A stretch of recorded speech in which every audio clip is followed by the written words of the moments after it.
Lebap welaýatynda ýerli we Eýrandan Özbegistandan import edilýän azyk harytlarynyň bahalary peselip başlady. Şol bir wagtda Russiýadan import edilýän azyk önümleriniň gymmat bahasy saklanyp galýar. Azyk harytlarynyň bahalaryndaky soňky üýtgeşmeler baradaky habarlar prezident Gurbanguly Berdimuhamedowyň Söwda-senagat edarasynyň başlygyna käýinç ýylan eden we Türkmenistana Eýrandan ýük getirýän ulaglaryň sanynyň köpelen mahalyna gawat gelýär.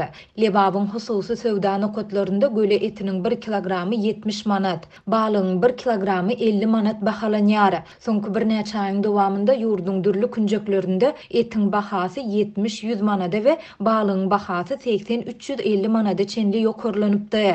Ösümlik ýagynyň 1 litri 45 manat bahalanyp, mundan ozal onuň bahasy 60-65 manada deňdi. Ýurtda öndürilen süýji kökü önümleriniň 1 kilogramy hem 30 manatdan 25 manada arzanlady. Şu günler Lebapyň Söwda-senagatlarynda Eýrandan we Özbegistandan import edilýän gökbakça önümleriniň bahasy hem aşaklady.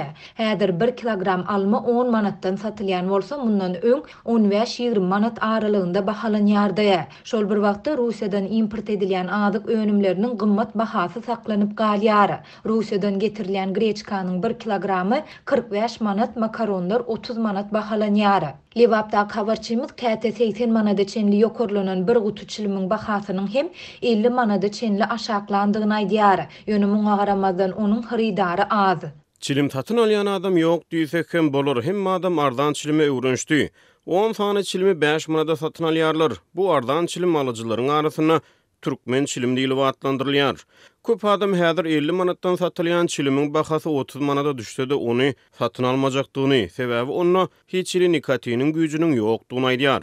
Diýip Lebaply ýaşaýjy anonimlik şertinde 11-nji noýabrda habarçymyza gurrun berdi. Ýatlasak, käbir azyk harytlarynyň bahalarynyň peselip başlandygy barada şu hepdäniň başynda mardaky habarçymyz hem habar beripdi. Şol bir wagtda ol onuň gymmat bahasynyň saklanyp galýandygyny hem aýdypdy. Harytlaryň bahalaryndaky soňky üýtgeşmeler baradaky habarlar prezident Berdimuhamedowyň Söwda-senagat edarasynyň başlygyna käýinç ýylan eden mahalyna gawat gelýär. 4-nji noýabrda Berdimuhamedow ýurduň ýokary derejeli söwda resmiler bilen duşup bu toplumyň ýagdaýyny maslahat etdi. Mejlisiň dowamında resmiler adat bolşýaly uly ösüş sanlaryny getirdiler. Muňa garamazdan Berdimuhamedow Türkmenistanyň Söwda-senagat edarasynyň başlygy, Söwda-senagat edarasynyň müdiriýetiniň başlygy Döwletgeldi Rejepowa işde goýberen kemçilikler üçin käýinç ýylan etdi. Döwlet mediýasy söwda resmisiniň işde goýberen kemçiliklerini aýdyňlaşdyrmady.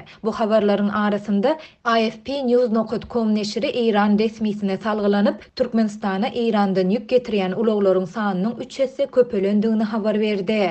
Eýranyň Horasan Razavi welaýatynyň Saraq şäheriniň häkimi Muhammed Reza Rajabiň aýtmagyna görä, iki ýurduň resmileriniň arasynda gelinen soňky ulalaşyklardan soň Eýranyň goňşular bilen gatnaşygy ileri tutmagy we Tehranyň ýakynda Şanhay hyzmatdaşlyk guramasyna goşulmagy netijesinde iki ýurduň arasyndaky söwda gatnaşyklary hasta ösmäge başlady. Onuň tasdiklamagyna görä, soňky ulalaşyklardan öňkü iki hepdäniň dowamında Saraqstan Türkmenistana günde 50 çemesi ýük maşyny geçen bolsa, terhet şertnamalary baglaşylandan soň bu görkezüji gündelik 150 ýük awtologyna baryp ýetdi. Türkmenistan soňky ýyllarda agyr ykdysady krizisi başdan geçirýär. Pandemiýa çäklendirmeler sebäpli ýapylan serhetler hemde guruk gelen ýyl bilen baglylykda ýurtdaky ykdysady kynçylyklar, şol sanda azyk gyçylygy we gymmatçylygy hasta ýitileşdi. Emma Türkmen häkimetleri ne ykdysady kynçylyklary, ne azyk gyçylygyny we gymmatçylygyny boyun alýar.